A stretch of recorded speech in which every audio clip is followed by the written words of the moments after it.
वर्णिवेश रमणीय दर्शनम मंदहासरुचिराननाम्बुजं पूजितं सुरु नरोत्तमैर्मुदा धर्मनन्दनमहं विचिन्तये।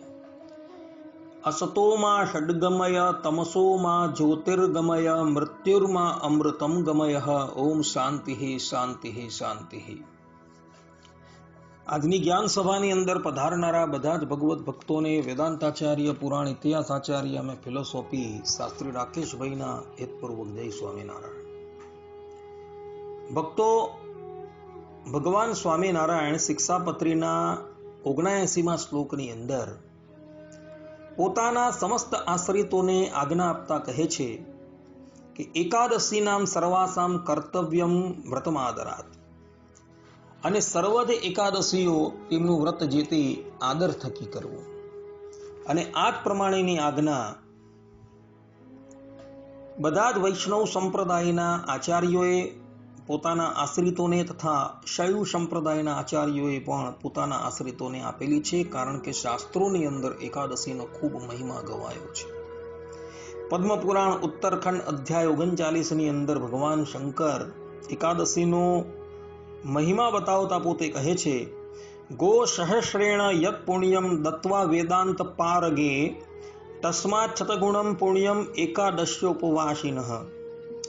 અર્થાત કે વેદાંતોના પારગામી કોઈ સુપાત્રને 1000 ગાયોનું દાન દેવાથી જે પુણ્ય પ્રાપ્ત થાય છે તેનાથી 100 ગણું પુણ્ય એકાદશીના ઉપવાસીને પ્રાપ્ત થાય છે.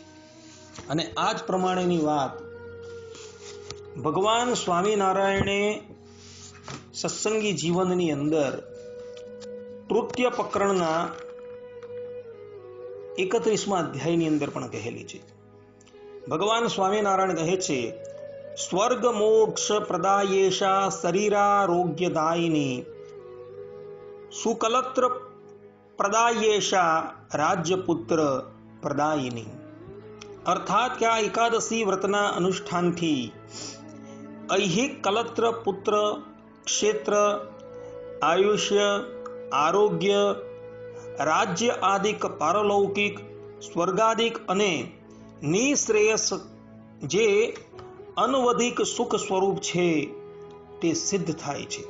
અર્થાત જે જન જેને ઈચ્છે તેને તે આ વ્રતના પ્રભાવથી પ્રાપ્ત કરે છે. આ પ્રમાણે એકાદશીનો મહિમા જે છે એ શાસ્ત્રોની અંદર ભક્તો ગવાયો છે. આ વખતે જ્યેષ્ઠ એટલે કે જેઠ મહિનાની અંદર જેઠ શુક્લ એકાદશી આવે છે. આ એકાદશીનું નામ છે નિર્જળા એકાદશી. અને આ નિર્જળા એકાદશીને લોકો જે છે એ ભીમ એકાદશીના નામથી પણ ઓળખે છે. ભક્તો, બ્રહ્મવૈવર્ત પુરાણની અંદર આ જેઠ મહિનાની અંદર આવતી એકાદશી જે નિર્જળા એકાદશીના નામથી ઓળખાય છે તેનો ઘણો મહિમા ગવાયો છે. તો હવે એ એકાદશીનો મહિમા જે છે એ આપણે શ્રવણ કરીએ. ભીમસેનજી પૂછે છે, હે મોટી બુદ્ધિવાળા પિતામહ વેદવ્યાસજી, તમોને જે હું ઉત્તમ વચન કહું છું તે મારું ઉત્તમ વચન સાંભળો.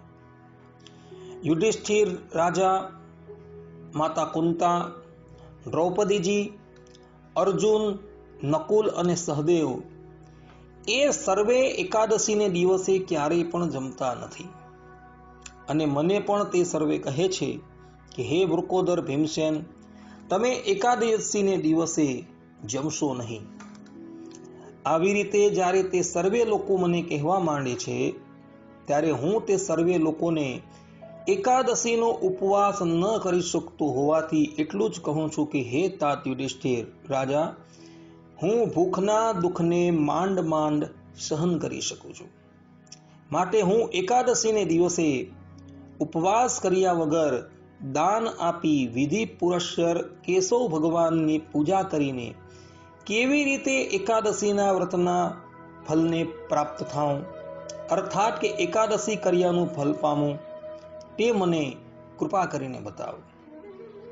આવી રીતનું ભીમસેનનું વચન સાંભળીને વેદવ્યાસજી આ પ્રમાણે વચન બોલ્યા, અર્થાત કહેવા લાગ્યા.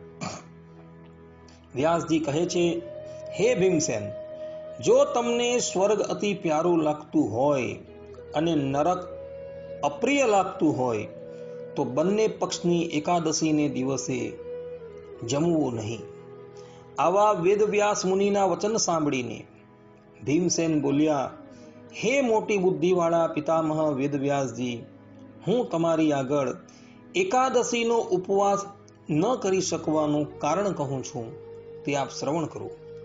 હે વેદવ્યાસજી, હું એક તાણું કરવાને અર્થાત કે એક વખત જમવાને શક્તિમાન નથી.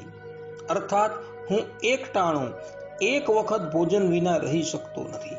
ત્યારે ઉપવાસ તો ક્યાંથી જ કરી શકું? તેનું કારણ એ છે કે વૃક નામનો જે અગ્નિ છે તે અગ્નિ હંમેશા મારા પેટમાં રહે છે. તેને લીધે મારે અતિ અન્ન ખાવું પડે છે.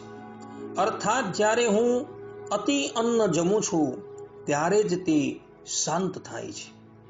માટે હે મોટા મુનિ વેદવ્યાસજી, હું એક ઉપવાસ કરવાને શક્તિમાન છું. તેથી જે કરવા વડે મારું કલ્યાણ થાય તે કરવાનું તમે તમારા મનમાં એક નિશ્ચય કરીને અમને કહો. વ્યાસજી કહે છે, ભીમસેન, તે મનુસ્મૃતિમાં કહેલા અને વેદની અંદર કહેલા ધર્મો તો સાંભળ્યા છે. માટે હે નરોના અધિપતિ ભીમસેન, કલિયુગને વિશે તો તે ધર્મો જો કે કરી શકાતા નથી, તો પણ થોડુંક ધન ખર્ચવાને લીધે થોડી મહેનત કરવામાં જ મોટા ફલને આપનારું સર્વ પુરાણોમાં સારરૂપ અને સુખરૂપ ઉપાયવાળું સુખથી બની શકે એવું જે એકાદશીનું વ્રત હમણાં હું તને કહું છું, તે એકાદશીનું વ્રત અતિ ઉત્તમ હોવાથી હે ભીમસેન, તારે બંને પક્ષની પખવાડિયાની એકાદશીને દિવસે જમવું નહીં. જે મનુષ્ય એકાદશીને દિવસે ભોજન કરતો નથી તે મનુષ્ય નરકમાં જતો નથી. અર્થાત તે મનુષ્યને નરકની પ્રાપ્તિ થતી નથી. એવી રીતના વેદવ્યાસજીના વચન સાંભળીને પવનથી જેમ પીપળાનું પાંદડું કંપે તેમ કંપતો એવો મોટી ભુજાવાળો ભીમસેન ભય પામવાને લીધે નીચે પ્રમાણે વચન બોલવા લાગ્યો. ભીમસેન કહે છે, હે પિતામહ વ્યાસજી, હું ઉપવાસ કરવામાં સમર્થ ન હોવાથી શું કરું અને કેવી રીતે વ્રત કરું? તેટલા માટે હે પ્રભુ, બહુ ફળવાળું ઘણું ફળ દેનારું એક વ્રત મને બતાવો.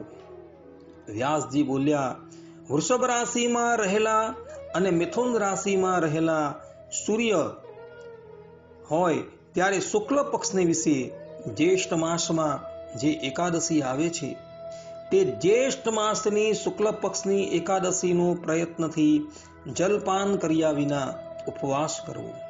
પણ મનુષ્યએ સ્નાનને વિશે તથા આચમન લેવાને વિશે જલનો ત્યાગ કરવો નહીં. તે જલમાં સુવર્ણનો એક માસા જેટલો ભાગ ડૂબેલ છે તેટલા જ હાથમાં રહેલા જળને પવિત્ર શરીરને શોધન કરનારું આચમન મુનિઓએ કહેલું છે. ગાયના કાનની માફક કરેલા હાથ વડે તે માસા માત્ર જલને પીએ તેથી ઓછું વધતું જલ પીવા વડે સુરાપાનની બરોબર થાય છે. વળી બીજા બધા કાર્યોમાં પણ એવી રીતે ન વર્તવું કે જેથી કરીને વ્રતનો ભંગ થાય. સમજુ મનુષ્ય એકાદશીના સૂર્યના ઉદયથી તે બારસના દિવસે પાછા સૂર્ય ઉગે ત્યાં સુધી જળનો ત્યાગ કરવાને લીધે વગર મહેનતે 12 એકાદશીના ફલને પામે છે. એ રીતે જળ પીધા વગર રહીને બારસને દિવસે પ્રાતઃકાળમાં નિર્મળ સ્વચ્છ જળમાં સ્નાન કરવું. જેણે કરવા યોગ્ય કાર્ય કર્યું છે એવા વસમનવાળા મનુષ્યએ જલ તથા સુવર્ણ બ્રાહ્મણોને વિધિ પ્રમાણે દઈને પછી બ્રાહ્મણોની સાથે અન્ન ગ્રહણ કરવું. આવી રીતે એકાદશીનું વ્રત કરવાથી હે ભીમસેન જે પુણ્ય થાય તે સાંભળો. આખા વર્ષની અંદર જેટલી એકાદશી આવે છે તે સર્વ એકાદશીનું ફલ આ નિર્જળા એકાદશીના કરવા માત્રથી પ્રાપ્ત થાય છે. એમાં મને કંઈ પણ સંદેહ દેખાતો નથી. આ નિર્જળા એકાદશીનું આવું ઉત્તમ ફલ શંખ ચક્ર અને ગદાને ધારણ કરનારા વિષ્ણુ ભગવાને મને કહેલું છે.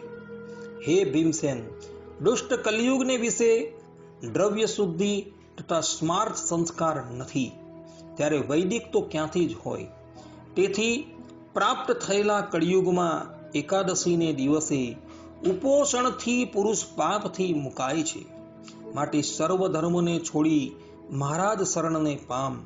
બંને પક્ષની એકાદશીને દિવસે ભોજન ન કરે એમ વારંવાર કહેવા વડે શું? હે ભીમસેન, જેઠ માસના શુક્લ પક્ષની એકાદશીને દિવસે પાણીથી રહિત અર્થાત પાણી પીધા વગર ઉપવાસ કરવાથી જે ફલ પ્રાપ્ત થાય છે તે શ્રવણ કરો. હે ભીમસેન, સર્વ તીર્થોમાં સ્નાન કરવાથી જે પુણ્ય પ્રાપ્ત થાય છે અને સર્વ પ્રકારના દાનો દેવાથી જે ફલની પ્રાપ્તિ થાય છે તે જ ફલ આ નિર્જળા એકાદશીના વ્રતના ઉપવાસથી પ્રાપ્ત થાય છે. હે ભીમસેન, આખા વર્ષની અંદર જેટલી શુક્લ પક્ષની અને જેટલી કૃષ્ણ પક્ષની એકાદશીઓ છે તે સગળી એકાદશીના ઉપવાસ કરવાનું ફલ આ નિર્જળા એકાદશીના ઉપવાસથી પ્રાપ્ત થાય છે. એમાં સંશય નથી. હે નરવ્યાગ્ર ભીમસેન, ઉપવાસ કરેલી એકાદશીઓ ધન ધાન્યને દેનારી અને પુણ્યરૂપ છે તથા પુત્રના ફલને અને આરોગ્યના ફલને દેનારી છે. એ હું તમોને સત્ય કહું છું.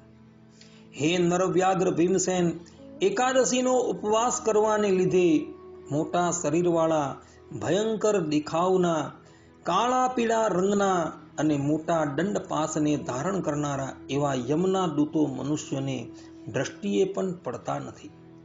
પણ પીળા વસ્ત્રને ધારણ કરનારા, શાંત ચિત્તવાળા, જેઓના હાથમાં ચક્ર છે એવા અને મનના સરખા વેગવાળા વિષ્ણુના દૂતો અંતને વખત એટલે કે મરવા તાણે મનુષ્યના નગરમાં એટલે વિષ્ણુના ધામમાં લઈ જાય છે. માટે આ એકાદશી જળ વગરની નિર્જળા કરવી અર્થાત આ એકાદશીને દિવસે પાણી પીધા વગરનો ઉપવાસ કરવો. વળી આ એકાદશીને દિવસે જલધેનુ દેવાથી સર્વ પાપોથી છૂટાય છે. હે જન્મેજય, આવી રીતના વેદવ્યાસના વચન સાંભળીને તે જ વખતે પાંડવોએ આ એકાદશી કરી. એ રીતે તે દિવસથી માંડીને શુભ એવી આ નિર્જલા એકાદશી ભીમસેને કરી. તેથી લોકને વિશે પાંડવ એકાદશી અર્થાત કે ભીમ એકાદશી એવી રીતે આ એકાદશીનું નામ પ્રખ્યાત થયું.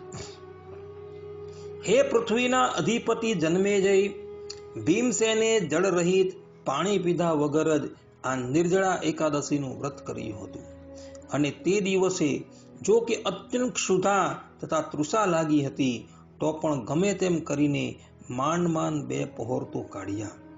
ત્યારબાદ ત્રીજા પહોરની અંદર અશક્ત થઈ ગયેલા તે ભીમસેન ઘણું વખત ગંગાજીમાં પડ્યા રહ્યા અને ઈચ્છા પ્રમાણે ગંગાજીમાં સ્નાન કરવાને લીધે જરા સુખ પામ્યા.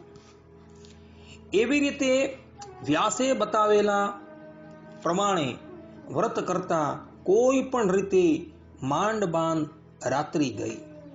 આ રીતે વ્રત કરનારા ભીમસેનના બીજા સ્નાનના કહેવા પ્રમાણે એટલે અપરાહ્ન કાળે ત્રીજા પહોરે પણ સ્નાન કરવું.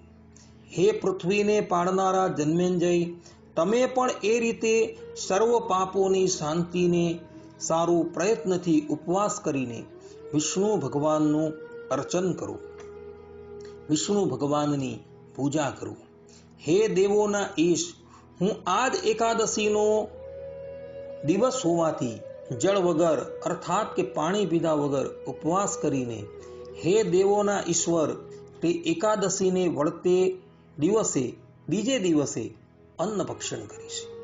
આ પ્રમાણે મંત્ર ભણ્યા પછી બોલ્યા પછી શ્રદ્ધાવાળા ને ઇન્દ્રિયોને નિયમનમાં રાખનારા મનુષ્યે ઉપવાસ કરવામાં તત્પર થવું. એ રીતે આ એકાદશીના પ્રતાપથી સ્ત્રીઓનું તથા પુરુષોનું મરુ ને મંદરાચળ પર્વતના જેવડું જે કંઈ પાપ હોય છે તે બળીને ભસ્મ થઈ જાય છે. હે નરોના અધિપતિ, જે મનુષ્ય જળ ગાય દેવાને શક્તિમાન નથી તે મનુષ્યે વસ્ત્રે કરીને વિતાડેલો ઘડો સોનાની સાથે બ્રાહ્મણને અર્પણ કરવું. આ એકાદશીને દિવસે જે જળના નિયમને સ્વીકારે છે અર્થાત કે પાણી ન પીવાનો નિયમ લે છે તે અવશ્ય પુણ્યને ભોગવનારું છે અને તે દિવસે તે પહોરે કરોડો પરભાર સોનું દીધાના ફળને પ્રાપ્ત કરે છે. નિર્જળા એકાદશીના દિવસે તે સર્વ તેનું અક્ષય થાય છે અર્થાત નાશ ન પામે એવું થાય છે. આમ શ્રી કૃષ્ણ પરમાત્માનું કહેવું છે. હે રાજા, ભક્તિ વડે નિર્જળા એકાદશીનો ઉપવાસ કર્યાથી નર વિષ્ણુના પદને પામે છે, ત્યારે બીજા ધર્મની કંઈ જરૂર નથી. હે કુરુના કુળમાં શ્રેષ્ઠ રાજા, આ એકાદશીને દિવસે જે સુવર્ણ અન્ન વસ્ત્રો દે છે તે સર્વ દેનારાનું અક્ષય થાય છે. એકાદશીને દિવસે જે અન્ન જમે છે તે પાપોનો ભોગતા થાય છે. આ લોકમાં તે ચાંડાલ થાય છે અને મૃત્યુ પછી તે અશુભ ગતિને પ્રાપ્ત કરે છે. જેઓએ જ્યેષ્ઠ માસના શુક્લ પક્ષની વિશે એકાદશીનો ઉપવાસ કર્યો છે તેઓ બ્રાહ્મણને હરનારા, મદિરાના પાન કરનારા, ગુરુનો દ્વેષ કરનારા, હંમેશા અસત્ય બોલનારા હશે તો પણ સર્વ પાપોમાંથી મુક્ત થઈ જશે. હે રાજાઓના ઇન્દ્ર, નિર્જળા એકાદશીને દિવસે શ્રદ્ધાવાળા અને ઇન્દ્રિયોને નિયમનમાં રાખનારા નરોએ અને સ્ત્રીઓએ એ ઉપરાંત બીજું જે કંઈ કરવું જોઈએ તે શ્રવણ કરો. હે નરપતિઓમાં શ્રેષ્ઠ રાજા, આ એકાદશીના વ્રત કરનારાઓએ જળમાં સૂનારા પોડનારા દેવને પૂજવા જળમય ગાય દેવી, પ્રત્યક્ષ ગાય દેવી કે ધૃત ધેનુ દેવી જોઈએ. હે ધર્મને ધારણ કરનારાઓમાં ઉત્તમ, બ્રાહ્મણોને જુદી જુદી જાતના મિષ્ટાન્નોથી પ્રયત્ન વડે જમાડી ઉત્તમ દક્ષિણા આપી પ્રસન્ન કરવા. તે બ્રાહ્મણોના પ્રસન્ન થવાથી મોક્ષને દેનારા વિષ્ણુ તત્કાલ પ્રસન્ન થાય છે. જેઓએ આ એકાદશીનો ઉપવાસ કર્યો નથી તેઓ આત્મદ્રોહ અર્થાત કે પોતાના હાથે જ પોતાનું ભૂંડું કરનારા છે. પાપી મનવાળા, દુરાચારી અને દુષ્ટ છે તથા અગ્ર અર્થાત કે પ્રાધાન્ય પુરુષ સાથે અનાચારમાં હંમેશા જ પ્રીતિવાળું તેનું કુળ છે, એમાં કાંઈ પણ સંશય નથી. શાંત ચિત્તવાળા, દાનમાં તત્પર, વિષ્ણુ પૂજા કરનારા અને આ એકાદશીનો ઉપવાસ કરીને રાત્રિને વિશે જાગરણ કરનારાઓ શરીર સાથે વિષ્ણુ ભગવાનના લોકમાં જાય છે. અન્નપાન, ગાયો, વસ્ત્ર, શૈયા, શ્રેષ્ઠ આસન, કમંડલનું ને છત્ર એટલા વાના આ નિર્જળા એકાદશીને દિવસે દાન કરવાના કહ્યા છે.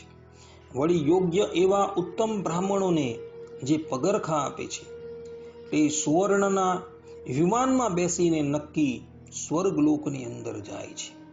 જે કોઈ આ એકાદશીની કથા ભક્તિથી સાંભળે છે અથવા સંભળાવે છે એ બંને જણા સ્વર્ગમાં જાય છે.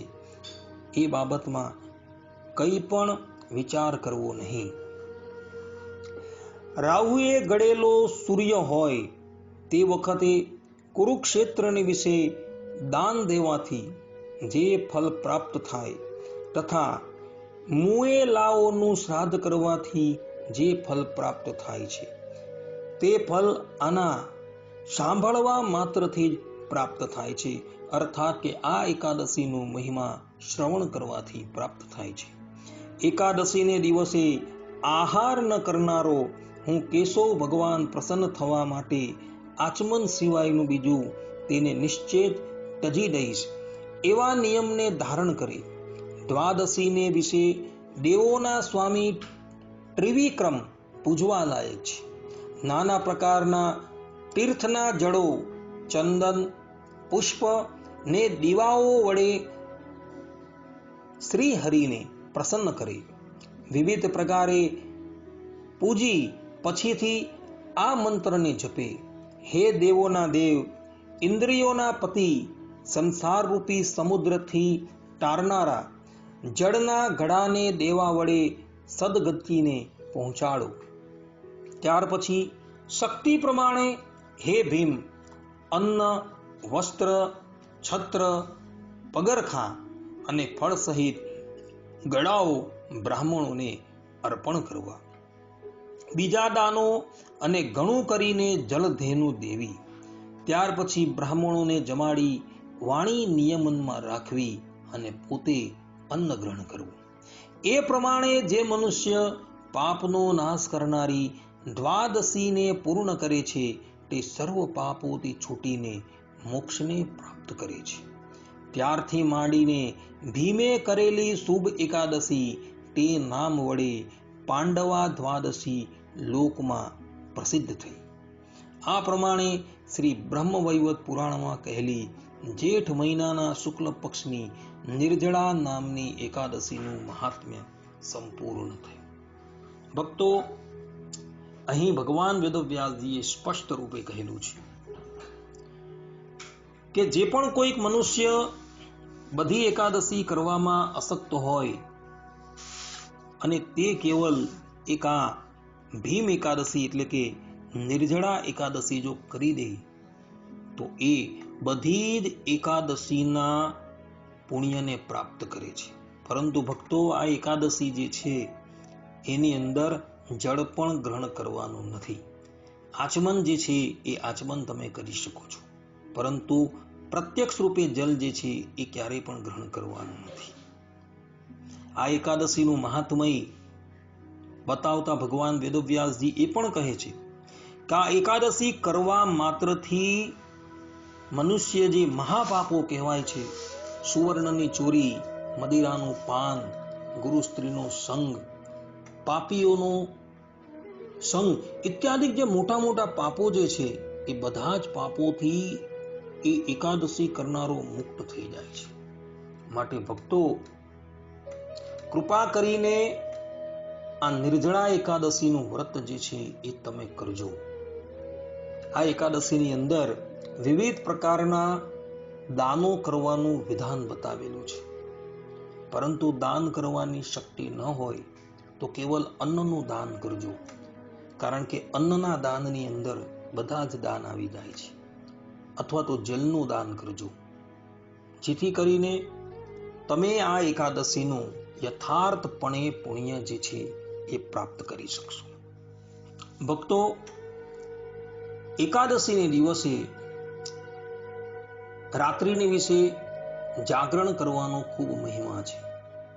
ભગવાન સ્વામિનારાયણ સત્સંગી જીવન તૃતીય પ્રકરણ 33મા અધ્યાયના 186 થી 188મા શ્લોક પર્યંત એકાદશીને દિવસે જે જાગરણ કરવામાં આવે છે તેનો મહિમા ગાતા પોતે કહે છે કે એકાદશીને દિવસે રાત્રિને વિશે ભગવત કીર્તનાદિ વડે જાગરણ કરવું. રાત્રિએ જાગરણ માટે વિષ્ણુ મંદિરમાં કે સંત મંડળ સન્નિધિમાં જતા પુરુષને પદે પદે અશ્વમેધ યજ્ઞના ફલની સિદ્ધિ થાય છે. તેમાં જાગરણ માટે પ્રવર્તેલા પુરુષોએ પુરુષ એવા સંતોના મંડળની સમીપે જવું, સ્ત્રીઓએ તો સતી સ્ત્રીઓના જ મંડળની સમીપે જવું.